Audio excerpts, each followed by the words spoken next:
Okay, so I was telling you about they were hardcore on the announcement, the first way to pronounce your first name, right? So set the record straight for people. How do you pronounce your first name? It is Tay Shan. So it's just Tay Shan Campbell, right? Yep. So listen, they were all over me about the pronunciation, so I just started referring to you as Campbell. I can't go wrong with Campbell. I can't go wrong with Campbell, right? With that one. Okay, so just graduated from Ohio State. What degree did you get? Strategic communication. I asked you, I said, what can you do with strategic communications? You said, sales. You like sales. Sales, yep. You like working with people. Yep, know how to talk business, just wording things right, communication and networking, saying the right things. It's all I've been learning pretty much.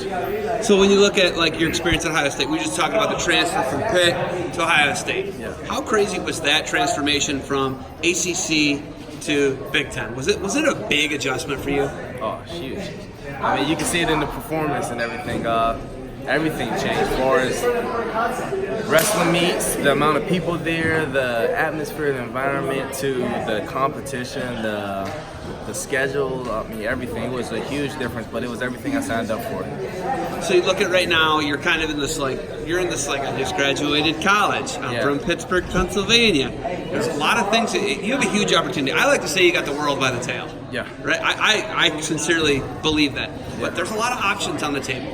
Where do you go from here, from competitive college wrestling career to business world, or continue wrestling? How do you make that decision, and when do you make that decision? Well, right now I just kind of been just going with the flow, having fun with it. I'm 21 and just throwing my name out for a few different things. I'm trying. I did a combine for NASCAR to try to become a pit crew member. I did my pre-test. Now I got to take the state test to try to get licensed for life insurance. So I've been talking to a few college teams. A couple colleges reached out to me, asked me about being available for a position and stuff like that. Someone asked me if they were looking for a grad assistant and stuff like that. So tell them just keep my name in there. Kind of just going with the flow, see where things go from here. Just whatever happens. I'm young, have fun. I mean, this is the time to take some risks. I have no real priorities or anything like that. I have nothing to hold me back from taking a risk. So, just making it happen, having fun, man. I thought maybe, I don't know, there's a little background noise, but I thought you said maybe you're 21. Is that what you said? 21. You're 21 years old? Yeah, I graduated high school at 17, never redshirted, did all 4 years straight, 21. You're 21? Yeah. Dude, the Jordans are like as old as you when they graduated high school. Yeah. Right? The Jordans are graduated at like 19. Yeah, they were older, yeah. They were older, right? Yeah. So you look at that, right? Like, we always in this society look at holding people back and redshirting people for years to mature. Yeah. Do you feel like maybe you would have benefited from graduating at 18, maybe redshirting, or is that something where it was what it was? I mean, eventually that's what it was, but I did try. I tried to get held back in 8th grade after people were telling me, like, this is what you should do. He's already big and strong. Like, imagine holding him back. He's already young. And I tried to go to a school, but they weren't accepting incoming 8th graders. So then I just went straight to high school. And I remember it was funny, I was young, so I was 13, turning 14 my freshman year. So I was still young enough to play football for Little League. So I did that for one game, and then I ended up just going straight to high school. Are you serious? What did that look like? How many times did you score? It was just too easy. My dad said it wasn't fair, so I just ended up going to high school. And after that, I mean, it would have been nice to get held back, I guess, to see what it would have been like, but it is what it is. I guess now I'm young. I'm 21, like I said, so I get to make money faster at a younger age. That's how I look at it, I guess. Any regrets with your transfer? No. It's everything I signed up for. Can't really regret it. I mean, I came out a better man. I grew a lot there. I made a lot of memories, great experiences. I could have took an easier route and stayed at Pitt or went to even a lesser school, but I took the challenge, went to a bigger school, bigger program, things like that. Gave myself a chance to get uncomfortable, and I'm happy that I gave myself the opportunity to experience that, honestly. Do you still love Pittsburgh, Pennsylvania? Oh, yeah. Born and raised. It's like, seriously, it's a great city, right? Yeah. I mean, obviously it's the championship culture of the major league teams. Pitt, where you were for 2 years, right? Oh yeah. H2P, but yeah, what's it like back. coming from that culture of Western Pennsylvania? I mean, I got nothing but good things to say about it. I didn't used to wrestle all year round, so like I felt like being in that area where wrestling is so strong that it developed me it made it easy to transition to college.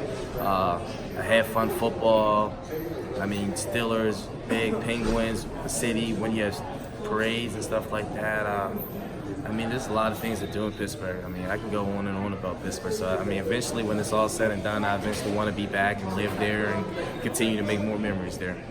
Okay, it's my favorite non-Western town. I have a lot of Western cities that I really love. Obviously, some California towns, some Oregon towns, some Washington towns, Colorado. Right? I could keep going. Utah towns, but it's my favorite city east of the Mississippi. Right? It's a great place. Oh yeah. When you look at the prospect of coaching, is that something where I want to go make money or I want to coach? When do you make that decision? I've kind of asked you around about that, but when do you make that decision? Or whoever hits you first, is that how it goes? Yeah, I think right now I definitely am chasing money more than coaching, just because I know with money I can do a little bit more with it for like my community and stuff like that. So like right now I go back and help at some of the youth clubs, like the Westinghouse Junior team. So my old coach who helped me before Young Guns and everything like that, he helped me develop a lot, Justin Perkins. So like being able to get back and stuff like that. So I know like I need to work, make some good money, that I can start doing things like that. But eventually I would like to establish myself and have like a career, and then on my free time be able to definitely be involved in coaching and stuff like that. But more I would say younger, like the youth and stuff like that, as far as giving back to the community versus the college and high school scene. Iron sharpens iron. You're here at camp. I was really surprised to see you. I was like, man, I thought maybe this guy was done with the sport of wrestling. You're not done with the sport of wrestling. Not done. What's it like to come back and be a counselor, clinician, a very below average official, and a very below average official with, I don't know if he knows 45 degrees. Okay, we're gonna let it slide. But what's it like to come back and work with kids, give back to the sport? Oh, it was fun. I mean, I had a chance to, in Dubuque, Iowa, to run a session in front of 1,200 kids. So that was. You did that 1,200 session? Insane. 1,200. It's their biggest camp. Insane. So like that experience was nonetheless. Just being around these kids and seeing people actually come up like, Campbell, can I get a selfie, stuff like that. I mean, it makes me feel good. It makes they're happy, I'm happy, and being able to teach them something, breaking it down to little things, being able to give them something that they couldn't get from someone else, So all that makes me happy. I'm traveling, enjoying the time with the other clinicians and stuff like that. Steve, he's running it well, and I got nothing bad to say about ISI. I mean, I'm having fun. I'm going to the next one in Illinois, so I get to do 3 this summer, and look forward to doing more work with them, honestly. All right, man. I know we got stuff going on here. You got anything else for me? Nothing else really, but just the classic good Bucks. All right. Thanks for the time. Good luck moving forward with NASCAR, coaching, life insurance, whatever you do, man. It's always good to catch up with you, right? Appreciate it. Yep, same.